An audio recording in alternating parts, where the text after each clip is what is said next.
चलिए दोस्तों, आज की इस वीडियो में हम लोग ब्लड के बारे में जानेंगे। ठीक, इसके पिछले वाले वीडियो में हम लोग परिवहन पढ़े थे, और परिवहन किस में पढ़े थे तो पेड़ पौधों में परिवहन पढ़े थे। आज हम लोग जंतु में परिवहन पढ़ेंगे, और जंतु में परिवहन का एक पहला अंग है जिसका नाम है ब्लड। देखो, जंतु में परिवहन के 3 अंग थे, बता दिए थे। पहला ब्लड, और दूसरा का था हृदय, और तीसरा का था नलिकाएं, रक्त नलिकाएं, जिसको हम लोग धमनी और शिरा के नाम से जानते हैं। तो सबसे पहले हम लोग आज पढ़ेंगे ब्लड के बारे में। ठीक, इसके बाद वाला वीडियो में हम लोग पढ़ेंगे हृदय के बारे में, और उसके बाद हम लोग जानेंगे नलिकाएं के बारे में, मतलब जो धमनी और शिरा होती है उसके द्वारा परिवहन कैसा होता है उस पर हम लोग फोकस करेंगे। ठीक है ना।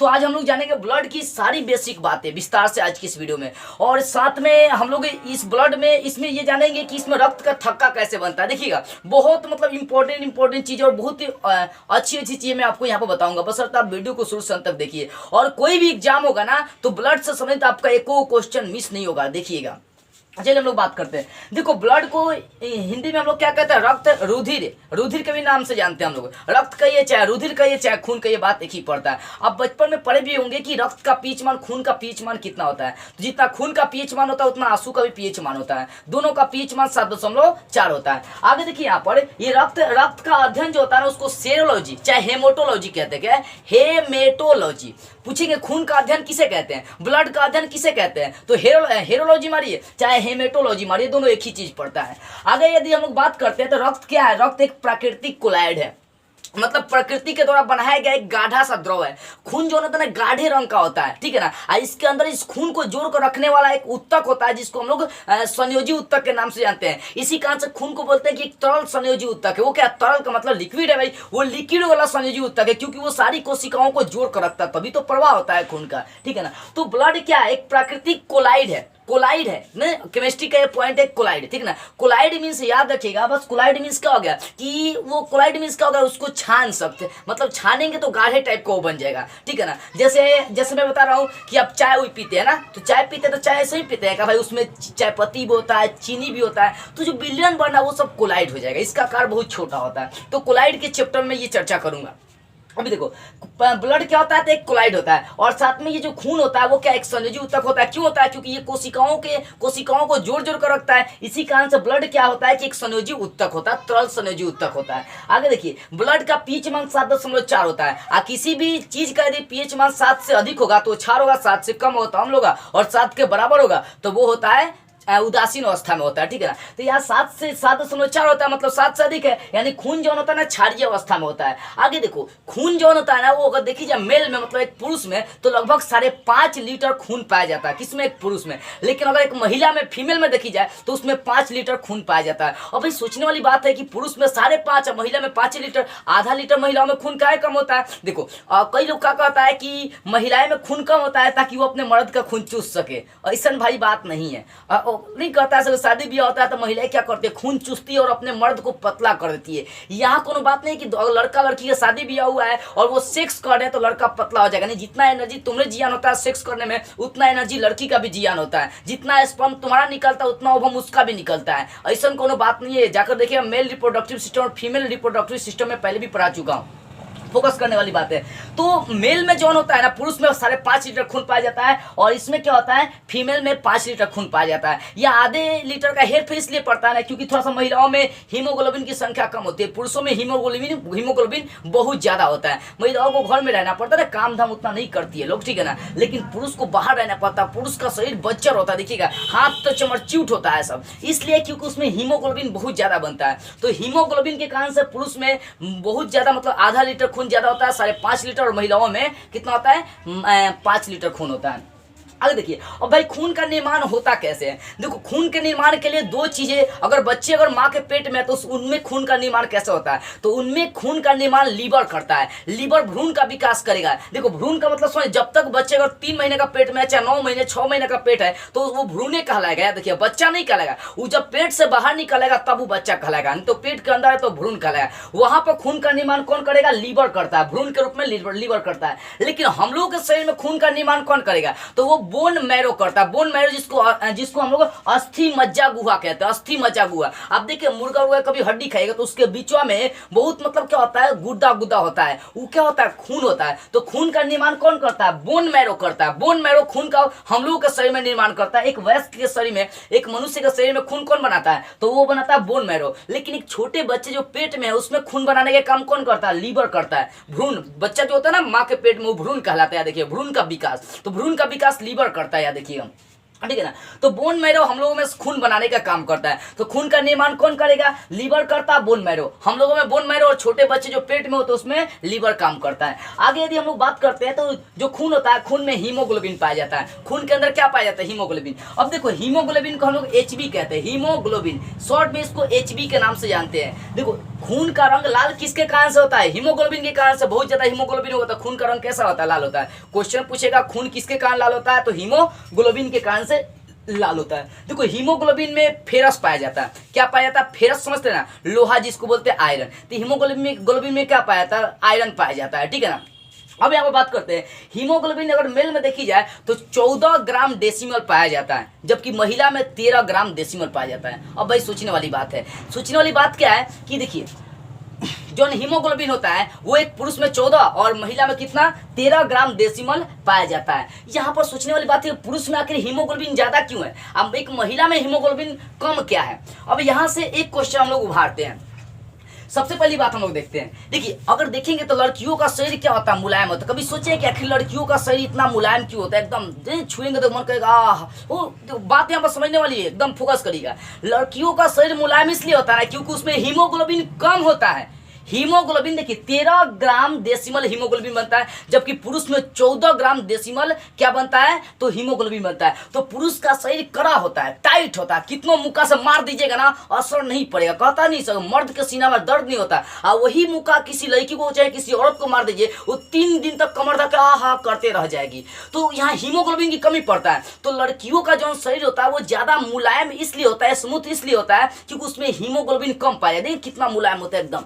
किसी अगर कोई लड़की है, अगर उसको कितनों कपड़ा चाहे कितनों लड़का बना कर रख देंगे ना, वो लड़का नहीं बन सकती है। उसके शरीर को देखकर पहचानी जा सकती है कि हाँ वो रियलिटी में क्या है, लड़की है। जैसे एक फिल्म बता रहा हूँ, एक फिल्म देखिएगा जिसका नाम है रुद्रमा देवी, अल्लू अर्जुन उसमें हीरो है, ठीक है ना। तो उसमें जो हीरोइन रहती है ना, उस हीरोइन को एक लड़का 25 साल तक बना कर रखी जाती है। लड़का का रूप दी जाती है, लड़का का वेश दी जाती है और लड़का का सारा रहन सहन सिखाई जाती है। उस लड़की को आभास रहता है कि हम लड़का हैं, क्या है, लड़का। उस लड़की का जब उस लड़का का रूप लिए रहती है, लेकिन होती क्या है, रियल में वो लड़की रहती है। जब उसका शादी होता है किसी लड़की से तो वो लड़की देखकर पहचान जाती है कि ये लड़का नहीं है, ये लड़की है। होता है, एक लड़की को कितना आप लड़का बना लीजिएगा ना, हो नहीं सकता है कि ससुरी वो लड़का बन जाए, क्योंकि उसका शरीर बड़ा मुलायम होता है। मुलायम होता है हीमोग्लोबिन के कारण से। तो लड़कियों का शरीर किसके कारण से मुलायम होता है, हीमोग्लोबिन की कमी होता है, जिसके कारण से उनका शरीर मुलायम होता है। छुएगा ना बाप रे बाप, आहा करने का एकदम पूरा मुलायम, गाल तो और मुलायम होता है। और सब क्रीम उरीम बहुत ज्यादा मारती है सब। तो लड़कियों के शरीर का मतलब मुलायम होने का रीजन हीमोग्लोबिन की कमी होती है।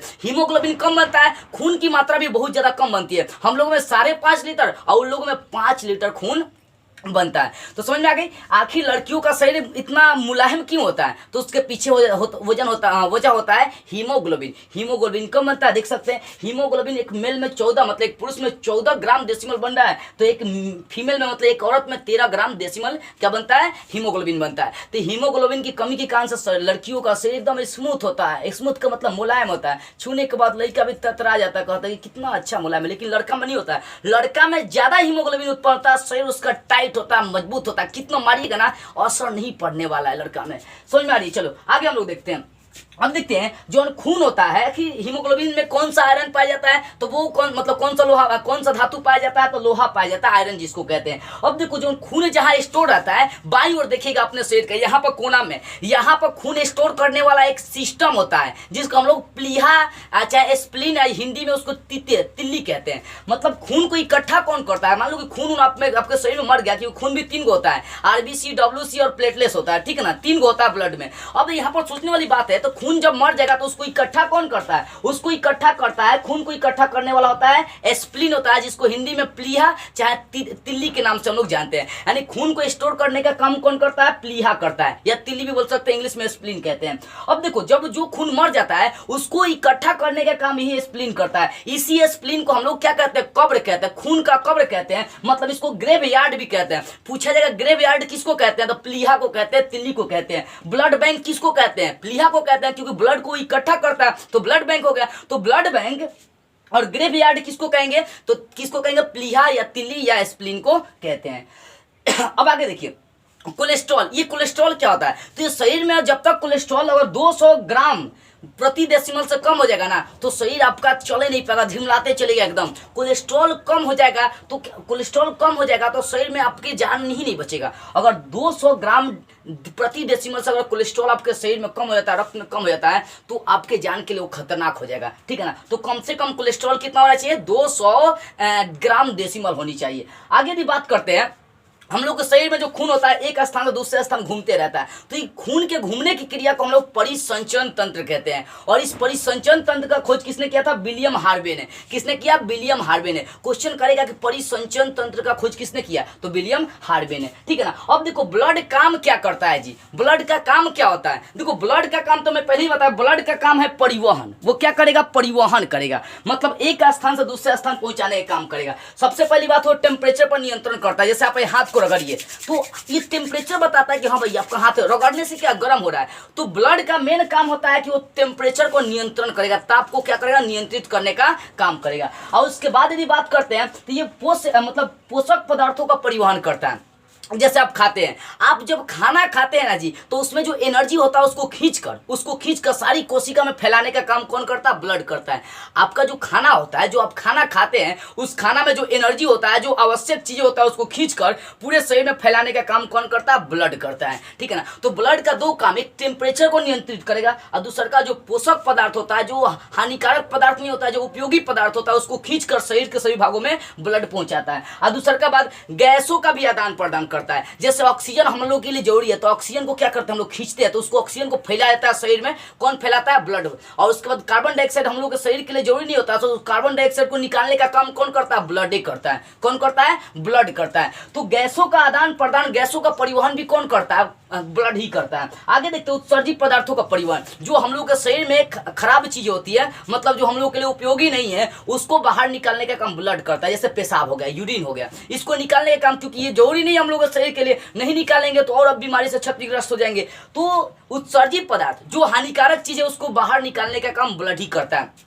जैसे मान लो कि ब्लड क्या कर रहा है, अपने संग भोज्य पदार्थ को लिए घूम रहा है। अब भाई भोज्य पदार्थ लेकर घूम रहा है, तो उसके भोज्य पदार्थ में अच्छे पदार्थ भी है, मतलब खराब पदार्थ भी है, अच्छे पदार्थ भी है, खराब पदार्थ भी है। तो जो भोज्य पदार्थ होता है वो कहाँ चल जाएगा, किडनी के पास, ब्लड किडनी के संपर्क में जाएगा। तो किडनी करता क्या है कि खराब चीजों को, जो हानिकारक चीजों को खींच लेता है और ब्लड को छोड़ देता है, और फिर किडनी उसको बाहर निकाल देता है। तो उत्सर्जित पदार्थ को बाहर निकालने का काम भी कौन करता है, ब्लड ही करता है। तो ब्लड के ये 3-4 कार्य है। कौन कौन सा, ताप पर नियंत्रण करेगा, पोषक पदार्थों को क्या करेगा, वो फैलाएगा, परिवहन करेगा, गैसों का आदान प्रदान करेगा, मतलब गैसों का परिवहन करेगा, और उत्सर्जित पदार्थ का भी ये परिवहन कर लेता है, ठीक है।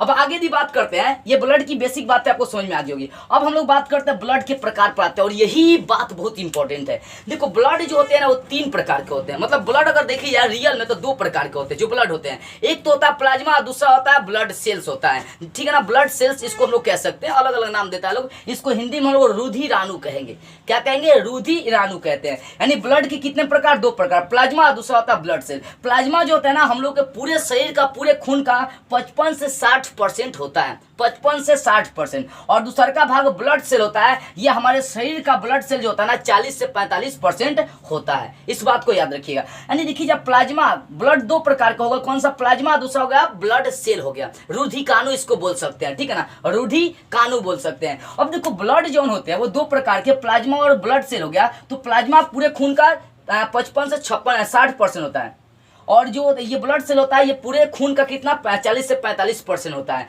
अब आगे देखेंगे तो ये ब्लड सेल भी 3 प्रकार के हो जाते हैं, इसी को बोलते हैं आरबीसी, डब्ल्यूबीसी और प्लेटनेस। आरबीसी रेड ब्लड सेल और डब्ल्यूबीसी व्हाइट ब्लड सेल, और ये प्लेटनेस क्या होता है, तो प्लेटनेट से क्या है, एक मतलब कह सकते हैं इसको हिंदी में हम लोग बोलते हैं बिम्बाणु कहते हैं, इसको थ्रोम्बोसाइट। इसके कारण से हम लोग के शरीर में खून का रक्त का क्या थक्का बनता है, जो कहीं कट जाता है देखिएगा वहां पर खून आने जरा बंद होता है, तो उसको कौन करता है, प्लेटनेस करता है, ठीक है ना, वो हम लोग जानेंगे बाद में। अभी यहाँ पर प्लाज्मा की बात करते हैं। पूरे खून का अगर देखी जाए प्लाज्मा तो 55 से 60% प्लाज्मा हम लोग के शरीर में पाए जाते हैं। अगर मान लो कि इस प्लाज्मा को 100% लेकर चलते हैं तो 90% इस प्लाज्मा में पानी होता है और 10% प्रोटीन और कार्बोहाइड्रेट सब मिलकर रहता है। देखिए प्लाज्मा में क्या क्या होता है, प्लाज्मा में क्या क्या होता है, तो प्लाज्मा के अंदर देखी जाए तो उसमें से 90% पानी होता है और 10% प्रोटीन और कार्बोहाइड्रेट होते हैं। अब प्लाज्मा में बहुत सारा प्रोटीन पाए जाते हैं। प्लाज्मा का हालांकि रंग कैसा होता है, पीले टाइप का होता है। प्लाज्मा में जो प्रोटीन पाए जाते हैं उनको बोलते हैं फाइब्रिनोजेन। क्या बोलते हैं, फाइब्रिनोजेन। इसके कारण से प्लाज्मा का रंग पीला होता है। और दूसरा का होता है प्रोथोबिन। क्या बोलेंगे, प्रोथोबिन। थोड़ा सा नाम हट के है तो समझते चलेगा। मतलब ब्लड 2 प्रकार के, पहला प्लाज्मा दूसरा का ब्लड सेल। तो प्लाज्मा के बारे में हम लोग जाने हैं, पूरे खून का 56 मतलब 55 से 60% ये प्लाज्मा होता है। इस प्लाज्मा के अंदर प्रोटीन क्या क्या होते हैं, तो फाइब्रिनोजेन होता है, फाइब्रिनोजेन, ठीक है ना। और दूसरा का होता है प्रोथोम्बिन होता है। क्या होता है, प्रोथोम्बिन होता है। ये दोनों प्रोटीन पाए जाते हैं। अब देखो दोनों प्रोटीन में अगर मान लो दोनों प्रोटीन में यहाँ पर फाइब्रिनोजेन को अगर निकाल देंगे ना तो प्लाज्मा का रंग जो होता है ना हल्का हल्का पीला हो जाता है। और इसी पीला रंग को हम लोग बोलते हैं सीरम। मतलब अगर मान लीजिए कि फाइब्रिनोजेन को निकाल लेंगे तो रक्त का जो रंग होता है वो थोड़ा पीला हो जाता है। तो ये जो शेष बचा रंग है फाइब्रिनोजेन को निकालने के बाद उसको हम सीरम कहते हैं। और उस सीरम की सहायता से हम लोग खून की जांच करते हैं, क्या भले बीमारी की जांच करते हैं। बीमारी की जांच करी जाती है कि भाई ये कैसा है, ठीक है ना। देखो बात थोड़ा सा यहाँ पर समझने वाली, इसलिए विस्तार से समझते चलेगा।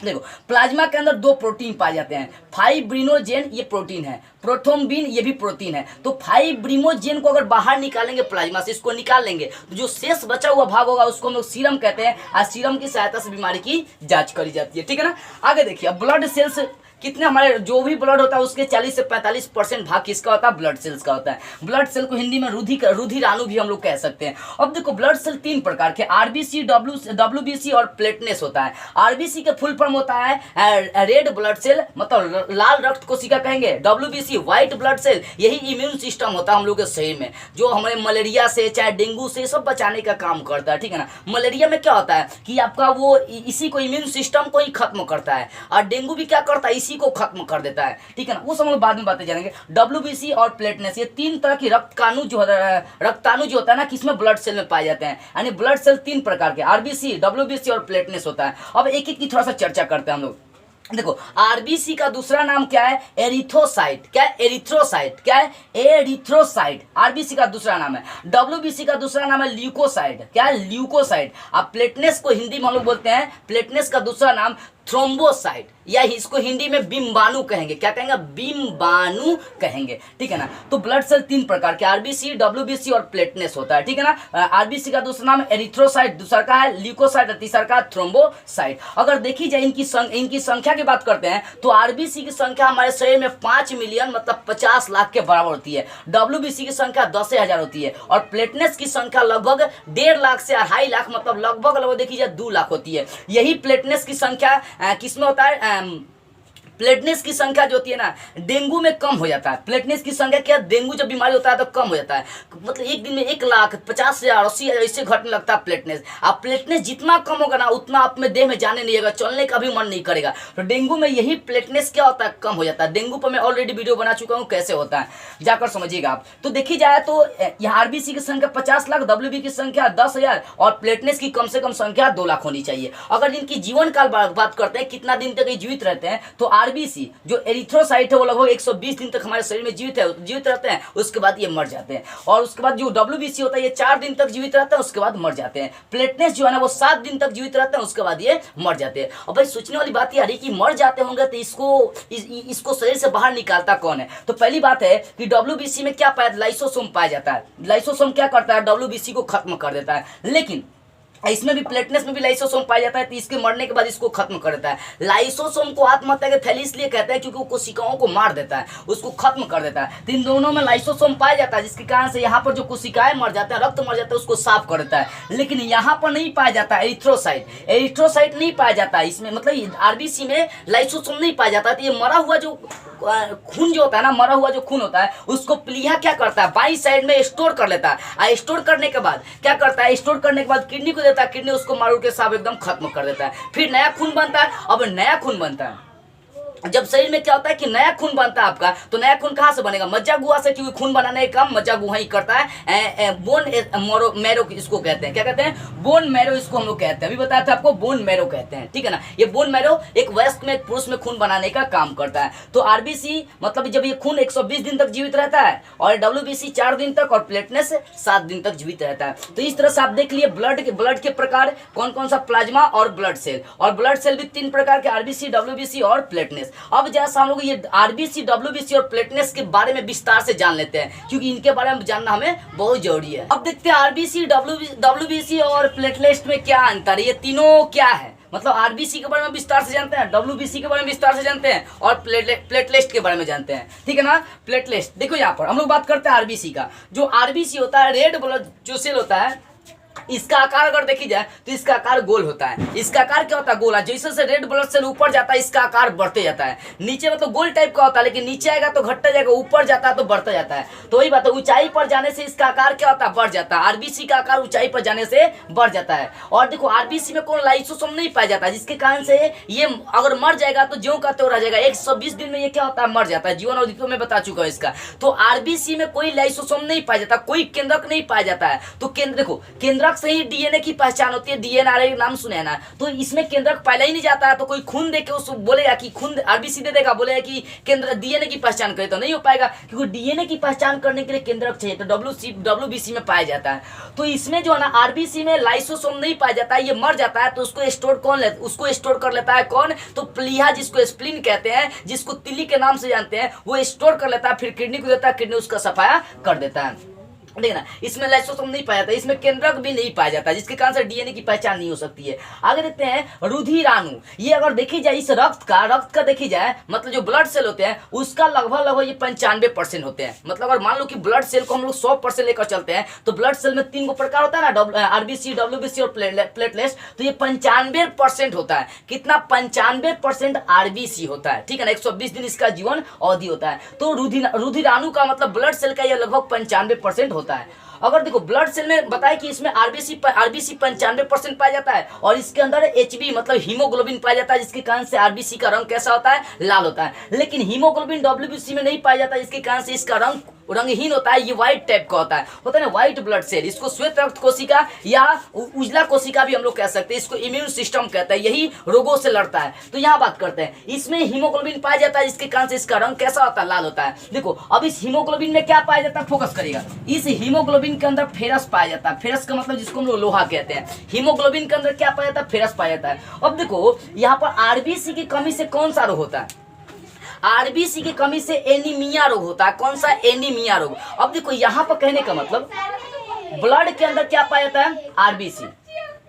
ब्लड के अंदर क्या पाया जाता है, आरबीसी। और आरबीसी के अंदर क्या पाया जाता है, हीमोग्लोबिन पाया जाता है। और हीमोग्लोबिन के अंदर क्या पाया जाता है, लोहा पाया जाता है। तो याद रखिएगा। और ऑप्शन में अगर आयरन नहीं देगा, पूछेगा कि एनीमिया रोग किसकी कमी से होता है, तो कई बार ऑप्शन में आयरन देता ही नहीं है। एनीमिया रोग आयरन की भी कमी से होगा। चाहे आयरन की कमी होगा तो हीमोग्लोबिन की कमी होगा, हीमोग्लोबिन की कमी होगा तो आरबीसी की कमी होगा, आरबीसी की कमी होगा तो ब्लड की कमी होगा। बात समझ में आ रही है। तो बोलेगा कि एनीमिया रोग किसकी कमी से होता है, तो आयरन ऑप्शन नहीं होगा तो हीमोग्लोबिन मरेगा। अगर आयरन ऑप्शन होगा तो आयरन मरेगा, हीमोग्लोबिन नहीं होगा तो भाई उसको आरबीसी भी आप मार सकते हैं। तो इन तीनों के कारण से एनीमिया रोग होता है। कौन सा रोग, एनीमिया रोग होता है, ठीक है ना। तो एनीमिया रोग आयरन की कमी से तो या हीमोग्लोबिन की कमी से, आरबीसी की कमी से होता है। तीनों में से कोई एक ऑप्शन मिलेगा, आप उसको टच कर दीजिएगा। तो ये आरबीसी की जानकारी रही। अब आते हैं हम लोग व्हाइट ब्लड सेल, जिसको हम लोग डब्ल्यूबीसी कहते हैं, इसके बारे में जानिए। देखो अभी आरबीसी का आकार क्या देखते हैं कि वो गोल होता है, ठीक है ना। लेकिन इसका कोई निश्चित आकार नहीं होता, तीतर बीतर जिग जैग होता है। इसका कोई आकार नहीं होता डब्ल्यूबीसी का। इसमें केंद्रक पाया जाता है, लाइसोसोम पाया जाता है। इसमें केंद्रक पाया जाता है तो यहाँ पर डीएनए की पहचान की जा सकती है। इसमें लाइसोसोम पाया जाता है, तो इसको मरने के बाद ये 4 दिन में मर जाता है डब्ल्यूबीसी। इसको क्या करता है, लाइसोसोम मार के सफाया कर देता है, ठीक है ना। तो इसमें केंद्रक और लाइसोसोम पाई जाती है, किसमें, डब्ल्यूबीसी में।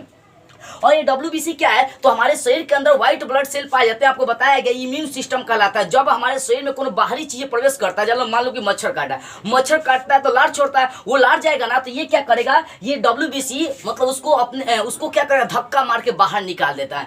तो रोगों से रक्षा करने का काम कौन करता है, WBC करता है। अब ये कैसे करता है यहाँ पर जानिए। देखो WBC के लगभग देखी जाए तो 3 गो प्रकार होते हैं। कितने प्रकार होते हैं, 3 गो। WBC व्हाइट ब्लड सेल 3 प्रकार के, पहला एंटीबॉडी, दूसरा लिम्फोसाइट और तीसरा होता है मोनोसाइट। ये 3 प्रकार के, आगे भी 3 गो लिखा गया, तो ये कोई बड़ी चीज नहीं है, ठीक है ना। ये न्यूट्रोफिल, इसिनोफिल और बेसोफिल, ये 3 गो होता है, तो इसकी कोई भूमिका नहीं है, ये कोई इसको साइड करे, ठीक है ना। तो मतलब जो देखी जाए WBC कितने प्रकार का हो गया, 5 प्रकार के, मतलब 6 प्रकार के होते हैं, जिसमें 3 गो मेन होता है, ठीक है ना। यानी WBC लगभग देखी जाए तो 3 ही प्रकार के लेकर हम लोग चलेंगे।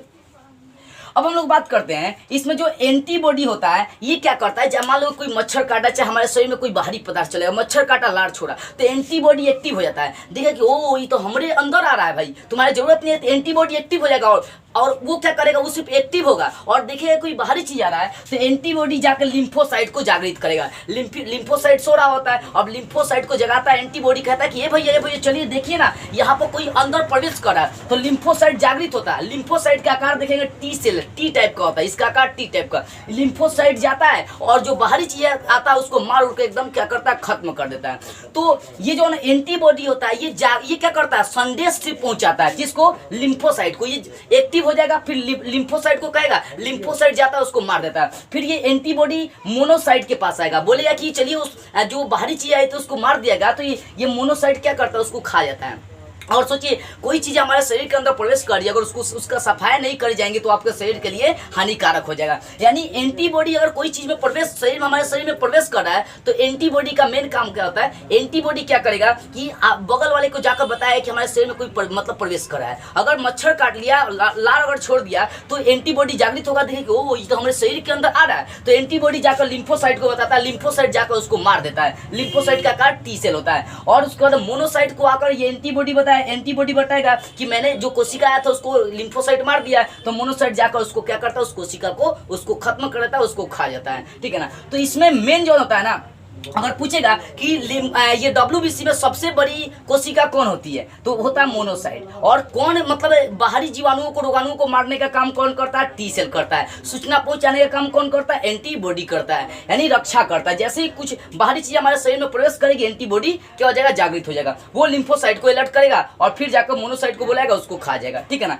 ये आपका WBC का प्रकार हो गया। 5 ये 6 मिलकर WBC बनाते हैं, लेकिन 3 इसमें बहुत इंपॉर्टेंट होते हैं। आगे देखते हैं, इसी WBC में लसिका पाए जाते हैं। ये लसिका क्या है, तो लसिका एक पीले रंग का गाढ़ा द्रव होता है, ये लस्सी टाइप का होता है। ये क्या करता है, रोगाणुओं से हमें बचाने का काम करता है। इसमें हीमोग्लोबिन नहीं पाया जाता, लसिका में हीमोग्लोबिन नहीं पाए जाते हैं। पोलिया नामक बीमारी जो होती है ना, वो हमारे लसिका को बहुत ज्यादा प्रभावित करती है। पोलियो बीमारी सुने ना, तो पोलियो नामक जो बीमारी होती है वो हमारी लसिका को बहुत ज्यादा प्रभावित करती है। तो लसिका क्या है, एक पीला गाढ़ा द्रव है, ठीक है ना। ये हमें रोगों से बचाने का काम करता है। कहीं घाव हो जाता है तो ये भर देता है धीरे धीरे, तो लसिका घावों को भरने का काम करता है।